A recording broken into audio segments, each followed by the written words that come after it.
तब भी मैं रहूंगा। और ये आप सृष्टि देख रहे हैं ना, ये भी मैं ही हूं। जैसे घड़ा होता है ना, तो घड़ा बनने से पहले मिट्टी था, और जब घड़ा बन के तैयार होगा तब भी मिट्टी ही है, और जब घड़ा फूट जाएगा तब भी मिट्टी ही। और मेरे अलावा इस संसार में कुछ है ही नहीं, मेरे द्वारा ये निमित्त है, तो मैं ही बन के जाता हूं।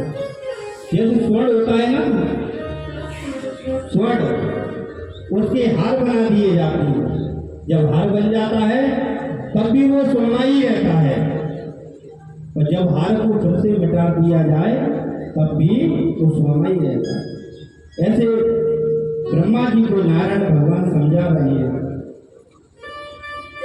यथा महांति भूतानि भूतेषु वचेष्वनु प्रविष्टानि प्रविष्टानि तथा तेषु न पेष्वनु। जैसे प्राणियों के छोटे बड़े शरीरों में शरीर दृष्टि सभी निर्माण रूप में मैं ही हूँ, ब्रह्मा जी को समझा रहे हैं। और जीते जल पावक गगन सहीरा,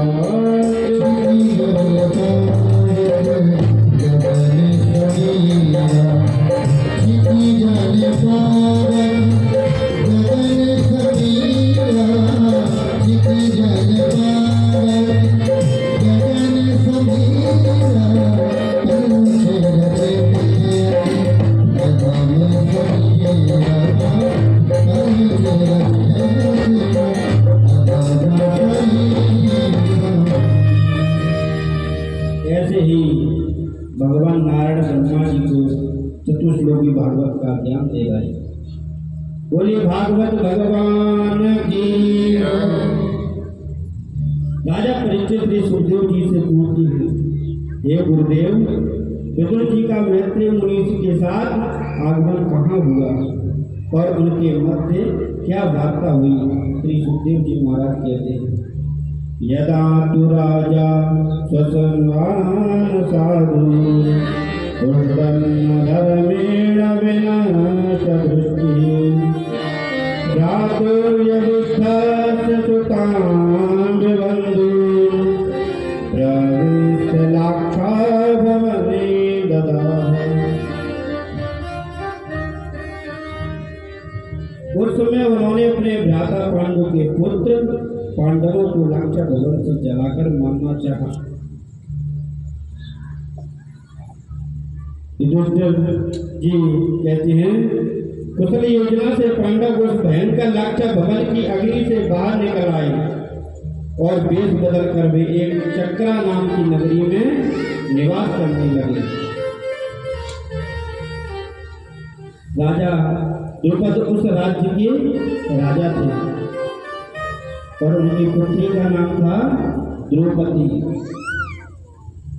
जब द्रौपदी विवाह के योग्य हो गई तो द्रुपद ने एक सभा बुलाई और उनके विवाह के लिए एक स्वयंवर रचा गया।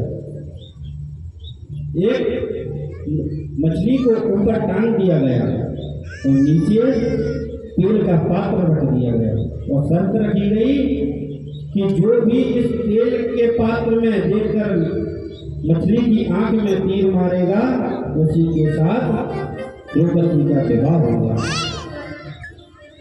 तो द्रौपदी के विवाह में कई राजा स्वयंवर में आए हुए थे।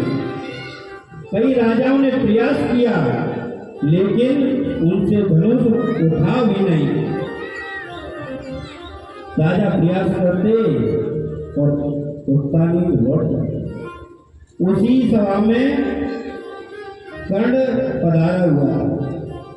कर्ण आया तो कर्ण ने धनुष को उठाया और प्रत्यंचा चढ़ाने लगा। तो उसका जो साथी था ना, तो उसने कर्ण का परिचय दिया। सूत्रपुत्र कर्ण उसके साथ वाले ने उसका परिचय दिया कि ये सूत पुत्र है। तो इतना सुनते ही द्रौपदी खड़ी हो गई और कहने लगी, मैं राजा की पुत्री हूँ, मैं किसी राजा से ही विवाह करूंगी, मैं सूत पुत्र से विवाह नहीं कर सकती। तो इतना सुनते ही कर्ण ने धनुष रख दिया और वहां से बाहर निकल गया। दुर्योधन ने उसे अंग देश का राजा बना दिया। दुर्योधन समझ गया ये बलवान है, इससे मित्रता करनी चाहिए। जो बलवान होता है तो जो पारखी होता है वो समझ लेता है कि ये हमारे काम आए।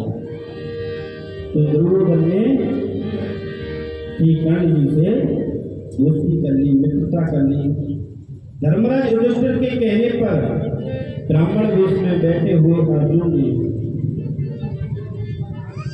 स्वयंवर में प्रवेश किया और युधिष्ठिर के वचनानुसार उन्होंने आगे की ओर बढ़े और उन्होंने प्रभु प्रणाम मन ही मन किए।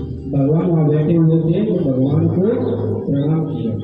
प्रणाम करने के बाद में आगे की ओर बढ़े तो धनुष को उठाया, धनुष को उठाकर प्रत्यंचा चढ़ाई और तेल में देखते ही उन्होंने मछली की आंख में तीर मार दिया और द्रौपदी के साथ में पानी ग्रहण संस्कार करने के लिए तैयार हो गए।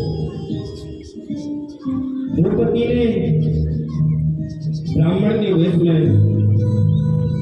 श्री युधिष्ठिर जी बता रहे हैं कि ब्राह्मण के वेश में ये आए हुए हैं ना, ये क्षत्रिय हैं और भारत के सर्वस्व ये धनुधारी हैं। ऐसा सुनकर द्रौपदी खुश हो गई और द्रौपदी विवाह के लिए तैयार हो गई। द्रौपदी का अर्जुन के साथ संबंध हुआ। विवाह होने के पश्चात जब पांडव और द्रौपदी घर पे आए तो माँ खाना पका रही थी। माँ खाना पका रही थी तो पीछे से आके पांडवों ने कहा, माँ हम भिक्षा ले आए हैं। तो माँ ने देखा नहीं, माँ का मुख अदर साइड था। तो माँ ने वैसे ही गुना देके बोल दिया, जो आप भिक्षा लाए हो ना वो पांचों भाई आपस में बांट लो। माँ के इस वचन के कारण द्रौपदी के 5 पुत्र हुए। हमें द्रौपदी के विषय में दोष नहीं करना चाहिए, क्योंकि ये पांडव कौन है? ये पांडव इंद्र के ही रूप हैं। ये इंद्र में से ही निकले हुए हैं, इसलिए ये 5 पांडव इंद्र का ही रूप है और द्रौपदी इंद्राणी है। जो इंद्र का रूप है तो भले 5 रूपों में विकृत है पर है तो इंद्रिय। तो 5 ने एक ही स्त्री से विवाह किया, द्रौपदी से। वो इंद्राणी थी, इसलिए उन्होंने द्रौपदी से विवाह किया। इंद्रप्रस्थ नाम की नगरी प्रदान की। मैं दानव उनका मित्र था, उन्हें इंद्रप्रस्थ नगरी दान कर दी। ये पांडवों, अब आप इंद्रप्रस्थ नगरी में रहिए। जब वो कुशल हो गए तब उन्होंने एक यज्ञ कराया इंद्रप्रस्थ नगरी में। राजसू नामक यज्ञ हुआ और सभी लोग वहां पे विराजमान हुए। जब भगवान श्री कृष्ण, सबने कहा कि इसका प्रतिनिधित्व करने वाला कोई तो है, तो सबसे श्रेष्ठ जो हो उसकी पूजा की जाए। तो भगवान कृष्ण को सर्वस्वमान सभी पांडवों ने उनकी पूजा करना चाहिए, लेकिन शिशुपाल भी उस यज्ञ में आया हुआ था। तो शिशुपाल नाराज हो गया कि इनकी पूजा क्यों होनी चाहिए और भगवान कृष्ण को गालियां देने लगा। तो जब गाली दे रहा था भगवान कृष्ण सुन रहे थे, तो जैसे ही 100 गाली हुई तो उन्होंने उसको मार दिया। तो ऐसा हुआ कि दुर्योधन ने पांडवों को ललकारा कि आइए आप हमसे जुआ खेलिए, युद्ध क्रीड़ा के लिए। पर क्षत्रियों का धर्म है, जब उन्हें चुनौती दे तो उन्हें सम्मान पूर्वक उस चुनौती को ग्रहण करना चाहिए, कभी पीठ नहीं दिखानी चाहिए। तो पांडवों ने यूं कहा कि ठीक है, हम आपके साथ में युद्ध अवश्य करेंगे। तो उनके साथ में युद्ध हुआ। तो युद्ध में शकुनी मामा ने सब कुछ उनसे जीत लिया। और युद्ध में जीतने के बाद में जब उन्होंने कहा हे पांडवों कि और कुछ लगाइए, तो उनके पास में कुछ नहीं था। तो उन्होंने कहा अब क्या करें, हमारे पास कुछ है ही नहीं, तो युद्ध में हम क्या लगाएं। तो उन्होंने कहा कि आपके पास में द्रौपदी है, द्रौपदी बड़ी भाग्यशाली है आपके लिए। क्या पता अब की बार बाजी ऐसी हो कि आप सब कुछ जीत ले जाएं। तो द्रौपदी को उन्होंने लगा दिया। युधिष्ठिर समझाना चाह रहे हैं कि दूध पीढ़िया कितनी बेकार होती है, हमें जुआ नहीं खेलना चाहिए। कोई जुआ खेलते जब हारते हैं तो हमें किसी भी चीज का भान नहीं रहता है कि हमारे साथ क्या हो रहा है। तो उन्हें किसी भी चीज का भान नहीं रहा, उन्होंने द्रौपदी को जुए में लगा दिया।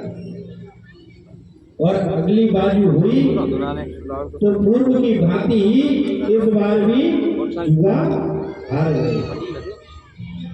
तो दुर्योधन ने दुशासन से कहा हे दुशासन,